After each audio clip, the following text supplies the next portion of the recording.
video, I'm going to show you how to do this diamond stitch as I do for the Diamonds in the Rough shawl.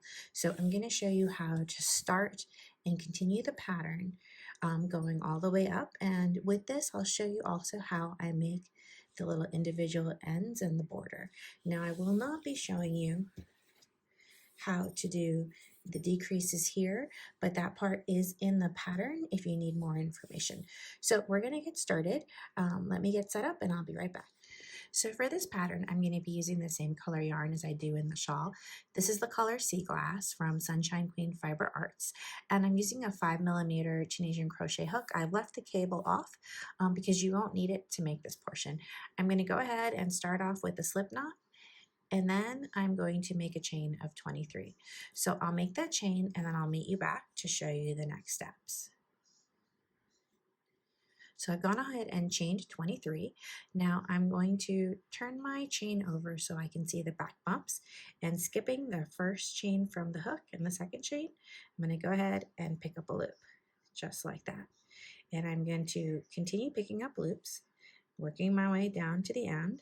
And then I will do my standard return pass, and I'll come back and show you that next step. Okay, I have my 23 stitches on my hook. Now, if you're worried about it falling off, go ahead and put a stopper on here. I'm not, so I'm going to keep going. I'm going to pull through 1, yarn over, pull through 2, yarn over, pull through 2, and I'm going to keep doing that till I get to the end.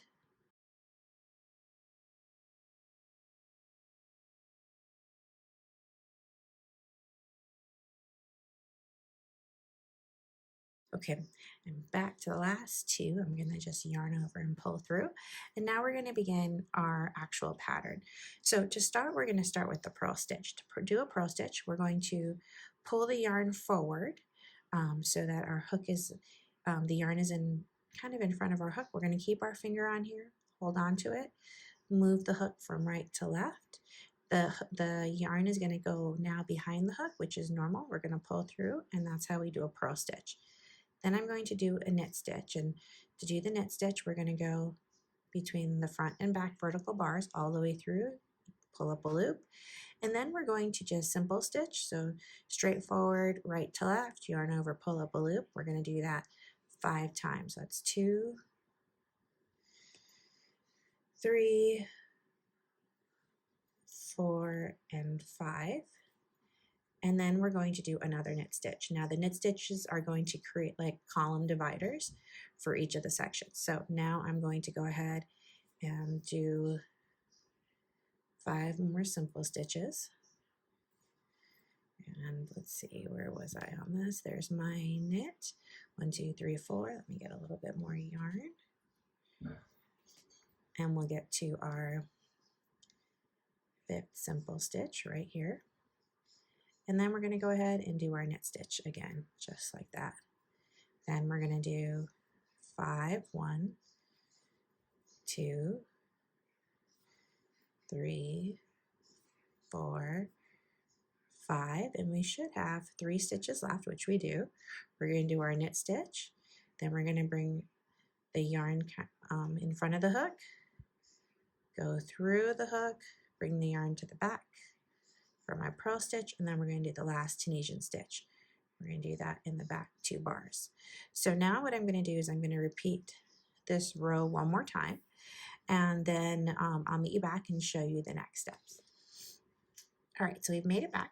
I'm going to go ahead and do my first 3 stitches as normal. So my purl stitch, my knit stitch, and then I'm going to do the Tunisian simple stitch. Now, this stitch is going to create the V. So I'm going to yarn over twice. Then I'm going to move over 2 stitches. So 1, 2, and then 2 rows down. 1, 2. And then we're going to do a post stitch, a post treble stitch. So here's the back of the vertical bar, and there's the front vertical bar. I'm going to go around both. I'm going to yarn over and pull up a loop. So now I have, so we're going to ignore those first 3 stitches.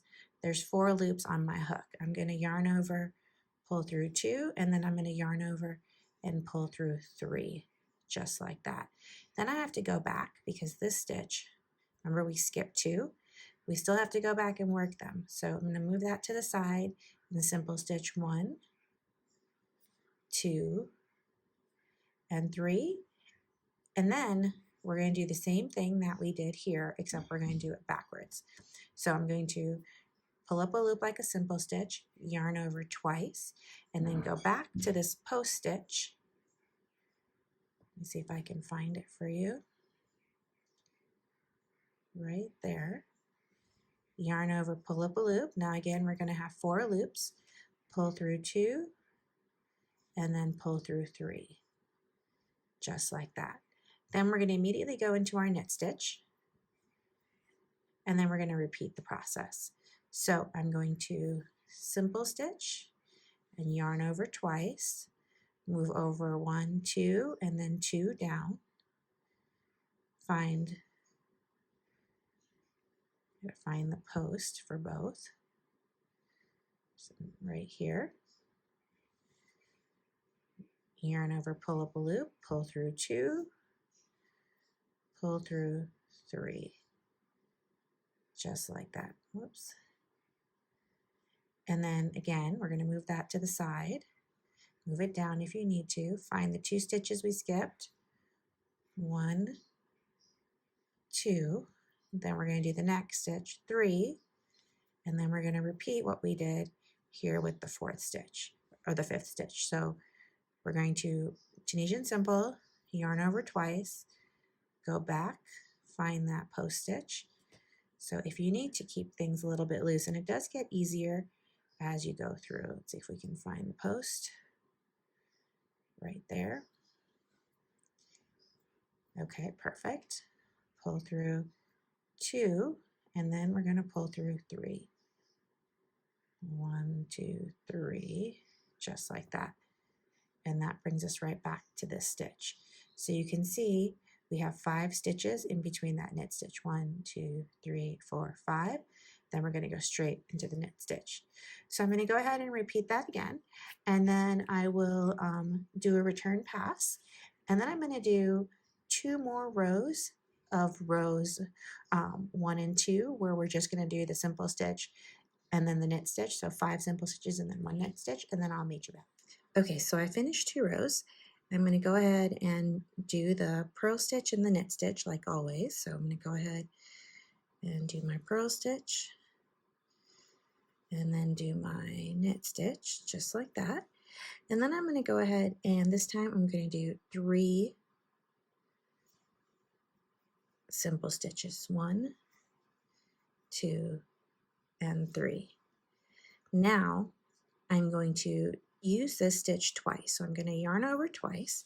Then I'm going to go back and find the stitch here that I did my initial V stitch. I'm going to yarn over, pull through 2, and then I'm going to yarn over and pull through 3, just like that. But I'm not done yet. I'm going to go ahead and yarn over 2 more times, and then I'm going to do the same thing on this side right here. So I'm going to go ahead and pull through there, yarn over, pull through 2, and then yarn over, pull through 3, just like that. And you can see the top of the diamond. Now we're just going to again kind of move that stitch to the side, make sure we get those last 2 Tunisian stitches, and then we're at our knit stitch divider, just like that. And then we're going to go ahead and do that again. So 3 simple stitches, 2 and 3, yarn over twice, find the post. So we're using both stitches, you can see there. Yarn over, pull through 2, yarn over, pull through 3, and then again, yarn over twice. We're going to find the post stitch here, just like that. Yarn over, pull through 2, and pull through 3, just like that. Then we have the top of the diamond. So now we're going to go ahead and do my Tunisian simple, 2 of them, and then the knit. I'm going to do this one more time, and then I'm going to do my rows 1 and 2 2 more times, then I'll meet you back. Okay, so we're here, And you can see how those diamonds are coming together. So what we're going to do now is I just finished the second row of the repeat.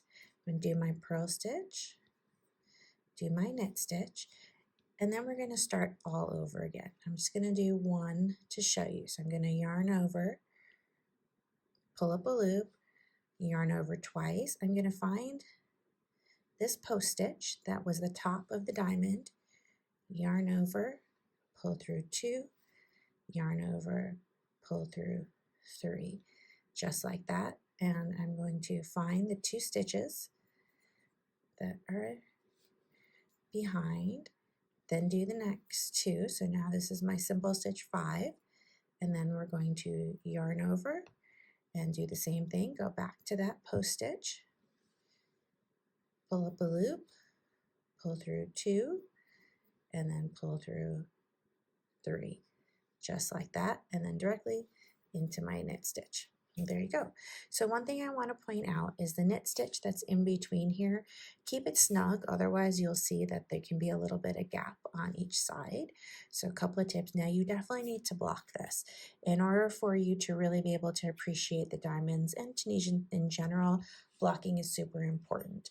I'm going to go ahead and pull out the diamonds in the rough shawl one more time and show you how this works out. So here we are again with those diamonds, as you can see for the diamonds in the rough shawl. I did block it, so you can see the texture really nicely in the background and how much that opened up. For this shawl, we turn it onto its side, and then we begin the fading portion along here. And it continues going into the smock stitch, and I will have a smock stitch tutorial as well. And then it goes into some final, let me see if I can get that, some final little bit of texture. So the shawl is worked first with this rectangle, and then it's turned on to the side, rotated 90 degrees to the left, and then worked along that edge. So I hope you enjoyed this tutorial. I hope you end up making these, whether you make it with this shawl or otherwise in general. It's such a fun, pretty little textural element. If you like this video, please give it a thumbs up. Also, please do subscribe. It helps to grow the channel. Thanks, and happy crocheting.